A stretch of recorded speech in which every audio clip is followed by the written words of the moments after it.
자, 지난 시간 이제 2장에서 응력과 변형률.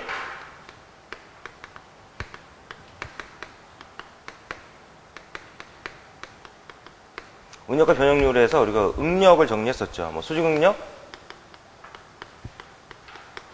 시그마는 A분의 P, 뭐 전단응력, 타우는 전단 면적분의 전단 면적의 접선 방향으로 작용하는 하중, 내력을 가지고 구한다라고 했습니다. 그래서 수직응력을 구할 때는 하중과 면적이 서로 직각관계에 있어야 된다. 하중을 받는 수직단면, 직각단면으로 수직응력을 계산하는 거고, 전단응력은 작용한 하중의 접선 면적으로 전단응력을 계산하는 거고, 그래서 응력에 대한 표현을 정리했었고, 그 다음에 이제 변형률에 대한 표현을 정리했었어요. 변형률. 변형률은 일단 이제 종변형률이라는 표현이 있었어요. 종변형률. 종변형률 입실론은 L분의 델타로 표현이 되겠죠. 종방향의 원래의 길이분의 종방향의 변형량 해서 정리가 됐었고, 변형률에서 횡방향의 원래의 길이분의 횡방향의 변형량 해서 구했습니다. 네. 입실론은 L분의 델타, 입실론 다시는 D분의 델타 다시, D분의 델타 다시, 이렇게 표현을 합니다. 봉을 가지고 정리했었죠. 봉을 원형 단면 봉을 가지고 정리했어요. 그래서 원형 단면 봉의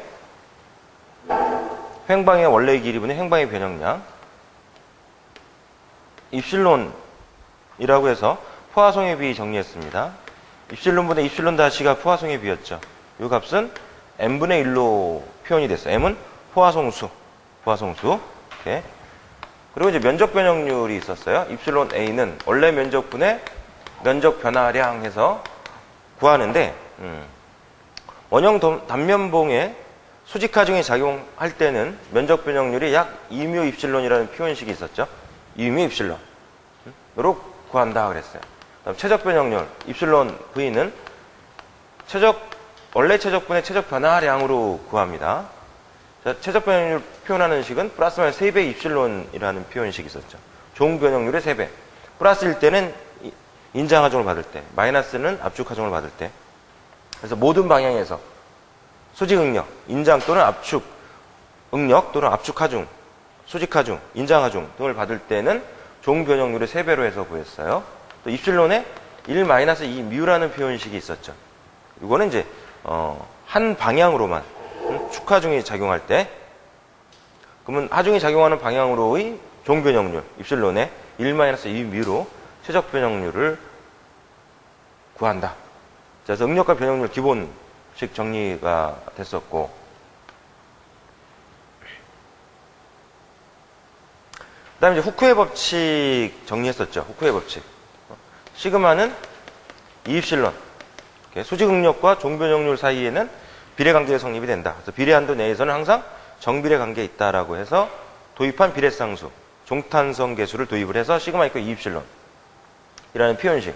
그리고 전단응력 타우는 G감마, 전단응력 타우와 전단 변형률 감마 사이에도 비례한도 내에서는 정비례 관계를 갖는다라고 봐서 전단탄성 계수 G를 도입을 해서 표현했었고, 수직응력 시그마 V는 최적탄성계수 K 곱하기 입실론 V, 최적 변형률과 수직응력 시그마 사이에도 정비례 관계가 성립이 된다. 그래서 비례상수 K, 최적탄성계수를 도입을 해서 표현했었습니다. 이 세 가지 표현식을 후크의 법칙이라고 표현을 했죠. 이렇게. 그리고 시그마니까 이입실론이라는 표현식을 이용해서 종변형량을 구하는 식 정리가 됩니다. A2분의 PL, A2분의 PL 또는 시그마 곱하기 2분의 L로 표현됐어요. 이렇게. 종변형량 구하는 식이었고, 그리고 횡변형량 구하는 식 델타 다시 있었죠. 횡변형량 구하는 식 델타 다시는 M2분의 D 시그마로 표현이 됩니다. 횡변형량을 구하는 공식. 자, 이렇게 해서 후크의 법칙과 관련해서는 이렇게 공식이 정리가 됐어요. 그리고 탄성계수의 표현에는 세 가지가 있었죠. 종탄성계수, 횡탄성계수, 최적탄성계수 세 가지 표현식이 있는데 이 탄성계수들 사이에는 일정한 관계가 성립이 된다. 그래서 종탄성계수는 2배 1 플러스 미분의 횡탄성계수죠. G는 횡탄성계수. 횡탄성계수는 2배 1 플러스 미분의 종탄성계수로 또는 2배 m 플러스 1분의 m2로 정리가 됩니다. m은 포화송수, μ는 포화송비. 이렇게. 그리고 최탄성계수 K는 3배 1 마이너스 2 미분의 2로 표현이 됐죠. 이렇게 3배 1 마이너스 2 미분의 2로 종탄성계수를 이용해서 최소탄성계수를 구할 수 있었습니다. 포화송 B 대신에 포화송 수가 들어가면 m-2분의 m2로 정리가 됐었고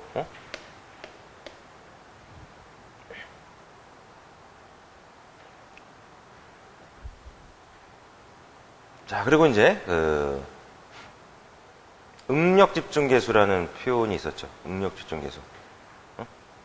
응력집중계수 알파는 평균 응력 시그마 미인분의 시그마 맥시마 최대 응력을 평균 응력으로 나눠서 표현된 값이었어요. 형상계수라고도 표현한다. 응력집중계수라는 표현값이 있었고 그리고 허용응력을 표현할 때는 허용응력은 안전율분의 극한강도 개념으로 해서 잡았어요. 즉 또는 안전계수는 허용응력분의 극한강도로 표현할 수 있다. 이렇게. 안전율분의 시그마 U 극한강도를 최대 인장강도로 해서 시그마 T 맥시맘으로 이렇게 표현하기도 합니다. 안전율이라는 표현이라든가 허용응력에 대한 표현, 재료의 안전성을 판단할 때는 항상 허용응력을 구해서 허용응력을 찾아서 재료에 적용하고 있는 하중에 의한 응력을 계산해서 허용력과 비교해서 안전성을 판단할 수 있고요.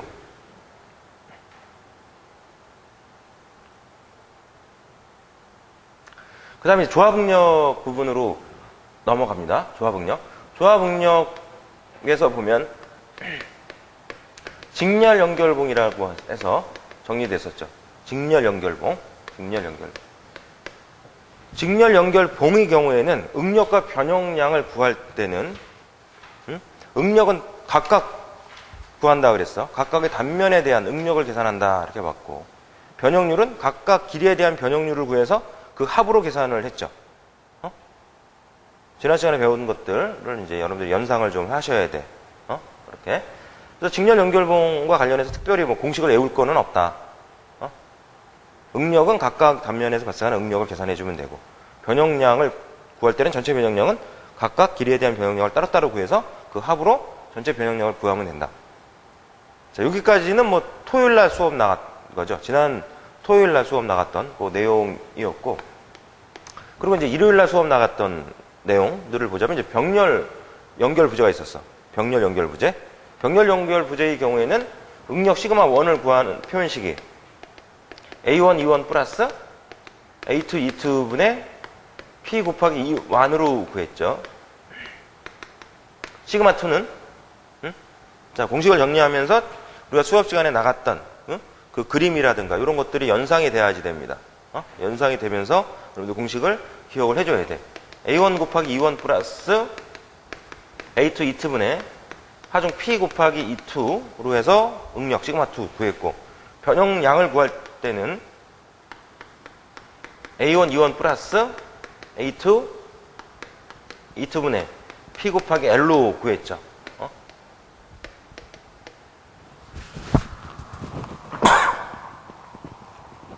죄송합니다. 자, 병렬 부재에서는 따로따로 이렇게 계산을 했어요. 자, 그리고 양당 고정봉이 있었어. 양당 고정봉에 반력 구하는 표현식이 있었죠. 양당 고정봉에 반력 구하는 표현식. R1은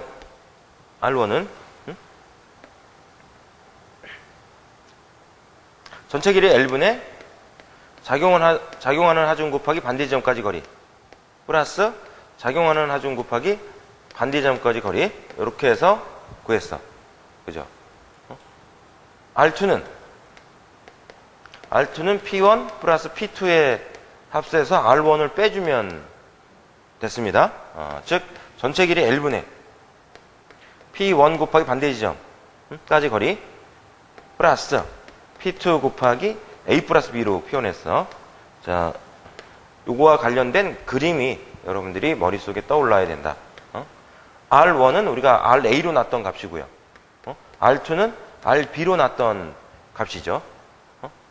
자, 여기까지 해서 우리가 정리한 게 이제 조합 부재, 조합 부재에 대한 내용이었고, 그다음에 이제 자중을 고려한 경우 응력과 변형을 정리했었습니다. 자중을 고려하는 경우 원추봉의 자중만 고려시, 원추봉의 자중만 고려시 수직응력 시그마는 감마 곱하기 L로 구했죠. 감마 곱하기 L로 구했습니다. 감마는 부재의 비중량, 비중량 L은 부재의 길이였어.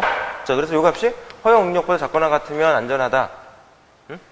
그리고 변형량 델타는 2배의 종탄성계수 2분의 감마 곱하기 L의 제곱, 2배 2분의 감마 곱하기 L의 제곱으로 표현됐죠. 자중을 고려했을 때 종 변형량을 구하는 표현식이 됩니다. 자, 그 다음에 자중만 고려하는 요 내용에서 인장하중을 추가했어. 인장하중을 추가해서 소직응력 시그마를 구할 때는 자중만 작용할 때 응력을 따로 구하고 최대 응력을 구하는 거죠. 최대 응력을. 시그마는 최대 응력을 얘기하는 거니까. 인장하중만 작용할 때 응력을 따로따로 구해서 더해서 이 값이 허용 응력보다 작거나 같으면 안전하다. 이렇게 봤고, 그 다음 변형량. 델타는 따로따로. 자중만 고려 시 변형량 2분의 감마 L 제곱 따로 구하고 여기다가 A2분의 Pn 인장하중이 작용할 때 발생되는 변형량 구해서 더해주면 된다 그랬어요. 더해주면. 그 다음 원추봉이 있었죠. 원추봉. 원추봉의 경우에는 최대 응력 시그마는 3분의 1의 감마 곱하기 L 이렇게 표현됐어. 원형 단면봉의 최대 수직 응력의 3분의 1 3분의 1로 준다. 이 값이 허용 응력보다 작거나 같으면 안전하고, 그 다음 원추봉의 변형량 델타를 구할 때는 2배 2분의 감마 L의 제곱에다가 3분의 1을 곱해줘야죠. 3분의 1을 곱해서 6, 2분의 감마 L 제곱, 6, 2분의 감마 L 제곱 이렇게 해서 원추봉의 응력과 변형량 구하는 표현식을 정리를 했었습니다. 그렇죠? 자중을 고려하는 경우 응력과 변형 내용이었고, 그 다음 열응력 내용이 있었죠.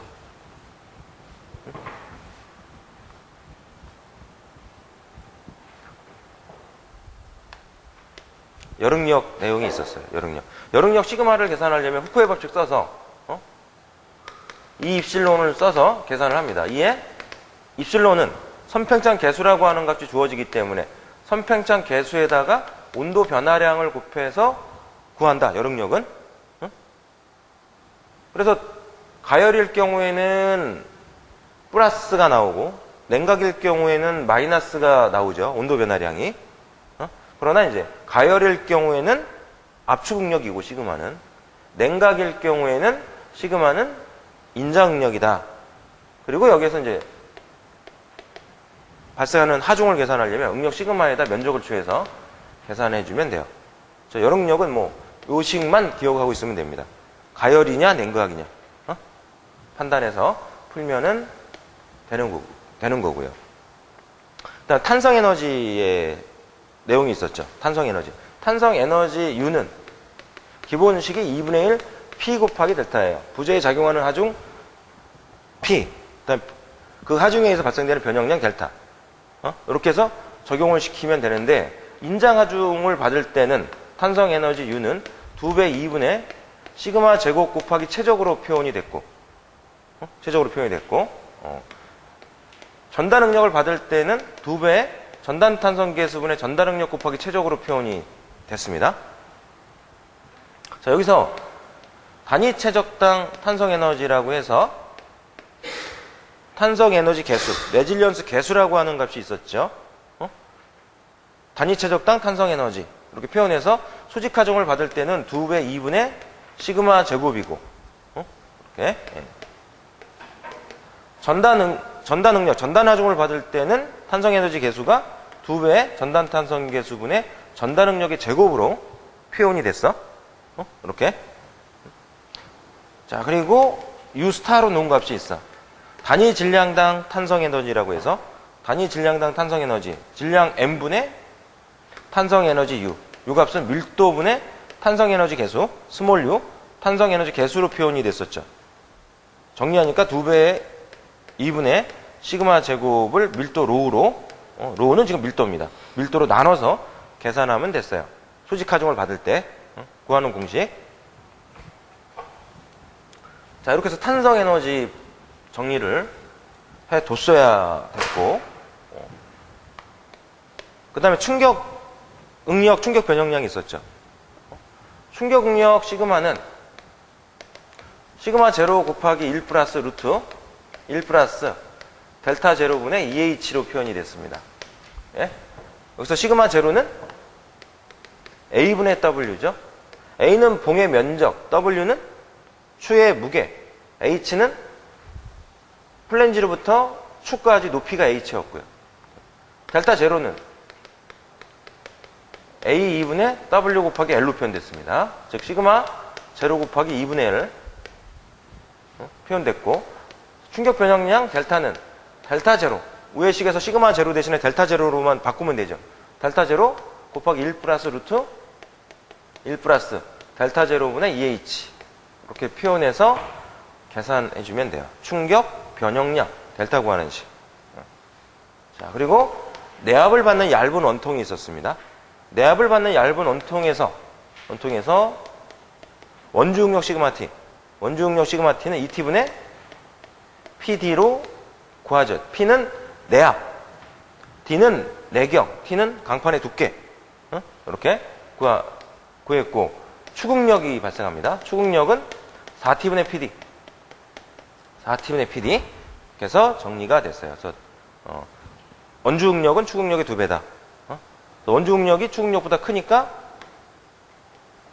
시그마 t는 허용 응력보다 작거나 같을 때 안전해요. 이 조건을 만족하게 해서 두께를 구했죠. 두께를 구하니까 2배의 허용 응력 시그마 a분의 내압 곱하기 내경 해서 구합니다. 이건 이제 이론식이고, 이건 이론식이고 경험식을 써서 구한다.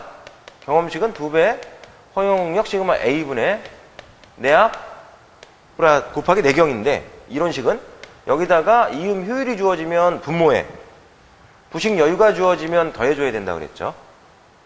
허용 응력을 직접 안 줄 때는 허용 응력을 구해서 들어가야 된다 그랬어요.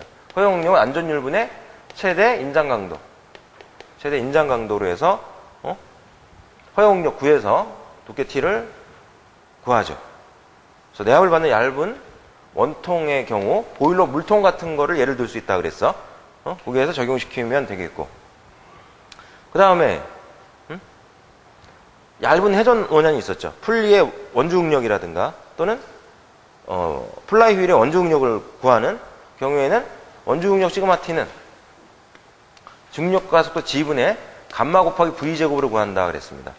감마는 비중량, v는 속도죠. 속도 v를 구하는 공식이 어떻게 돼?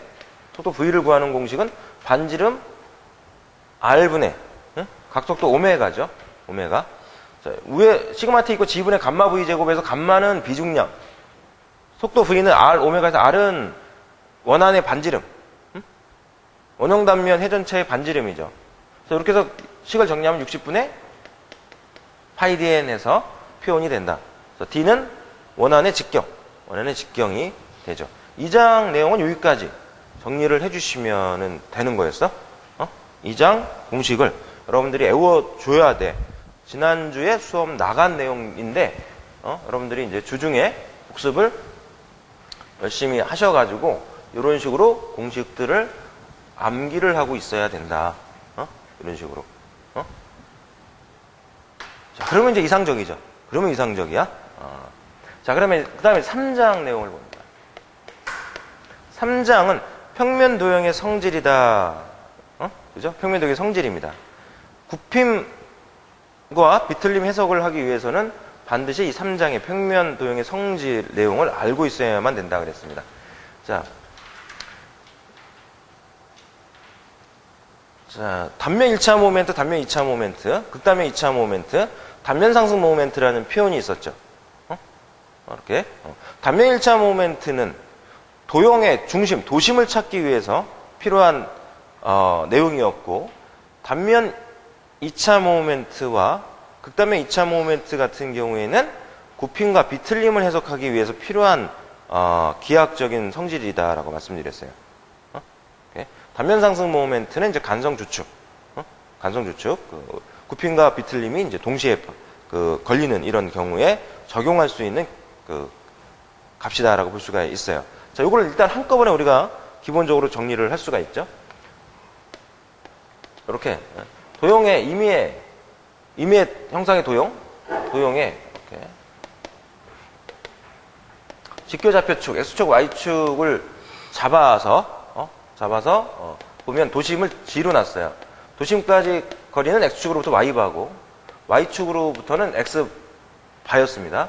여기에 이제 미소 면적을 취해서 DA라고 하는 미소 면적을 취해서 미소 면적까지 거리들은 각각 원점으로부터의 거리는 R, 그리고 x축으로부터 거리는 y, y축으로부터 거리는 x로 표현을 하겠습니다. 자, 이때 이제 x축에 대한 단면 1차 모멘트는 x축에 대한 단면 1차 모멘트 gx는 x축에서 미소면적 DA까지 거리 y죠. y의 1차 면적적 분으로 구한다. 그리고 y축에 대한 단면 1차 모멘트는 y축에서 미소면적 DA까지 거리 x의 1차 1승 면적적 분으로 구합니다. 자, 이런 표현식은 합의 표현식으로 바꿀 수 있다. 면적을 여러 개의 면적으로 나눠서도 계산할 수 있다 그랬죠. 그래서 n개의 면적으로 n개의 면적으로 잘라서 각각의 면적에 대한 y 곱하기 a, 각각의 면적에 대한 i 곱하기 a를 계산해서 다 더해서 그 합으로 구해도 똑같이 나온다. 면적을 두 개로 잘랐다 그러면 y1 곱하기 a1 플러스 y2 곱하기 a2 이렇게 표현되겠죠. 또는 요 값은 y바 곱하기 전체 면적 a 해서 구해도 상관없다. 이렇게. y축에 대한 단면 1차 모멘트 마찬가지로 n개의 면적으로 잘랐을 때는 시그마 i는 1부터 n까지 xi 곱하기 ai x바 곱하기 전체 면적 a로 구해줘도 된다. 그래서 이렇게 단면 1차 모멘트를 이용해서 x바를 구하면 x바는 전체 면적 a분의 y축에 대한 단면 1차 모멘트로 구하는 거고 y바는 전체 면적 a분의 x축에 대한 단면 1차 모멘트로 구하는 거죠. 구하는 거야. 그래서 단면 1차 모멘트는 이와 같이 이제 x바 y바를 구하기 위해서 필요하다. 이렇게 봤고 단면 2차 모멘트는 ix 단면 2차 모멘트를 구하면 x축에서 미소면적 DA까지 거리 y의 제곱의 면적적 분이죠. 2차니까 y축에 대한 단면 2차 모멘트는 y축에서 미소면적 DA까지 거리 x제곱으로 해서 계산해주면 됐어요. 이렇게. 그 다음에 극단면 2차 모멘트는 원점에서 미소면적 DA까지 거리 R의 제곱의 면적적 분으로 계산해주면 되죠. 극단면 2차 모멘트는 이와 같이 해서 구해주면 IP는 IX 플러스 IY로 표현이 된다. 극단면 2차 모멘트는 X축에 대한 단면 2차 모멘트 플러스 Y축에 대한 단면 2차 모멘트 합으로 구하면 된다.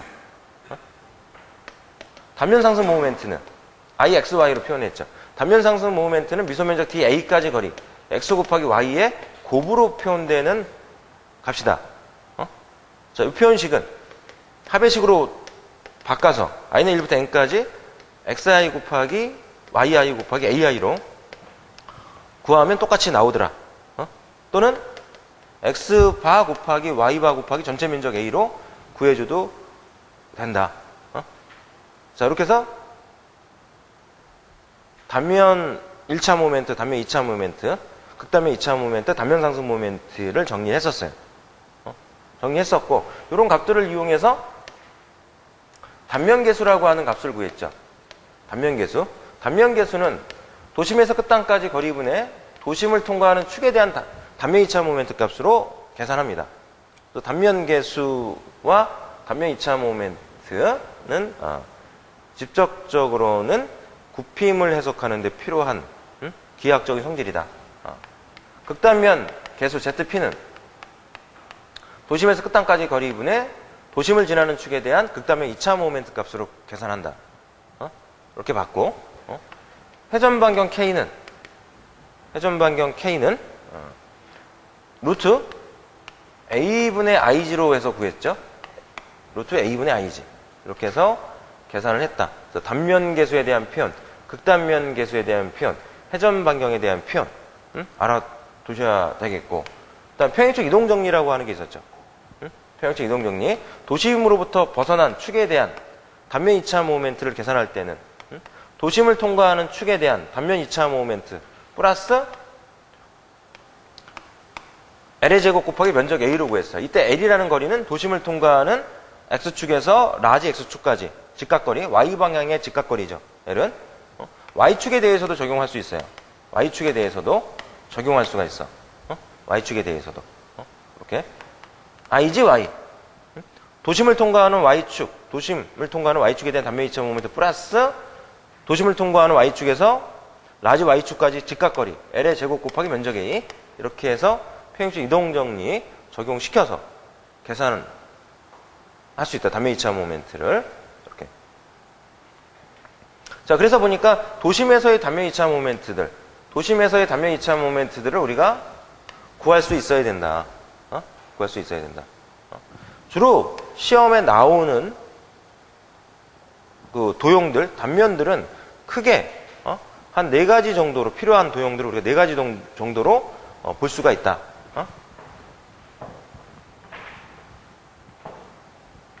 자, 그래서 먼저 구형 단면의 경우를 보면은요. 구형 단면을 봐. 구형 단면. 폭이 B, 높이가 H인 구형 단면을 봐.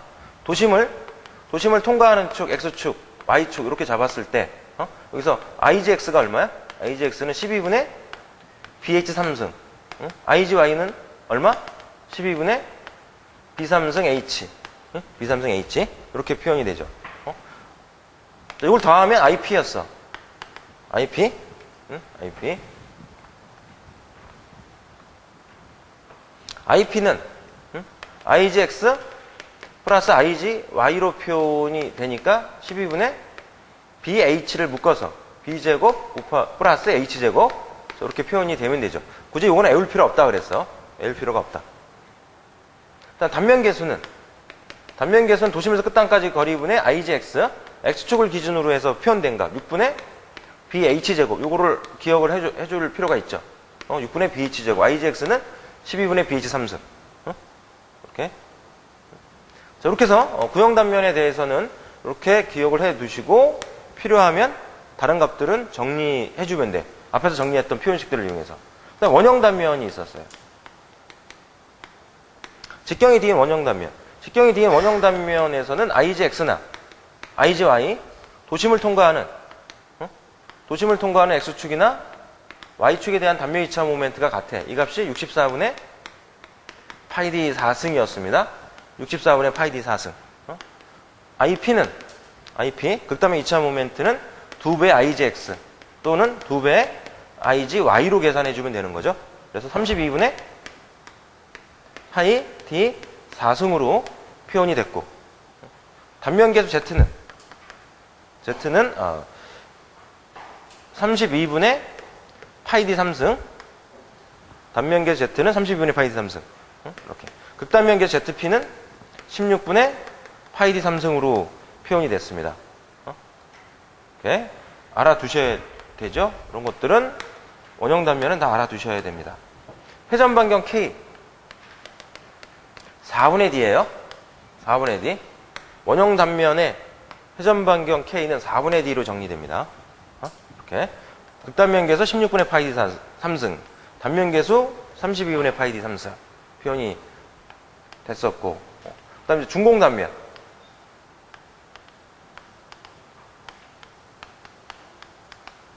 내경을 D1, 외경을 D2로 봤을 때, 내 외경비를 X로 놨죠. D2분의 D1, 1보다 작은 값입니다. D2분의 D1 해서 역시 IGX나 IGY가 같아요. IGX나 IGY가 같다.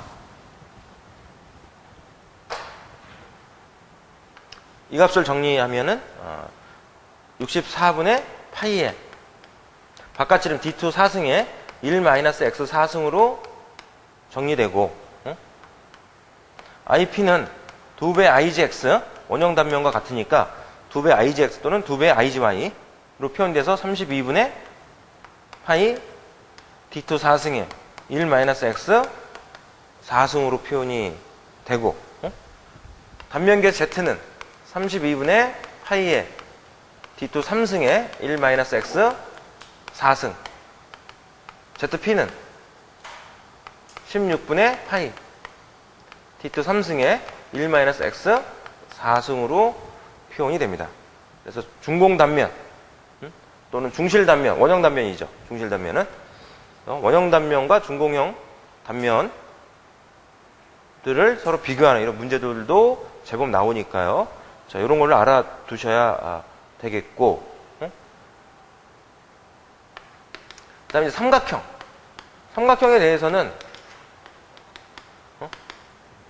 대해서는 폭이 높이를 h로 봅니다. 폭을 b, 높이를 h라고 봤을 때 도심을 통과하는 축에 대한 단면 이차 모멘트 IGX 요거만 좀 기억해 주면 좋겠다.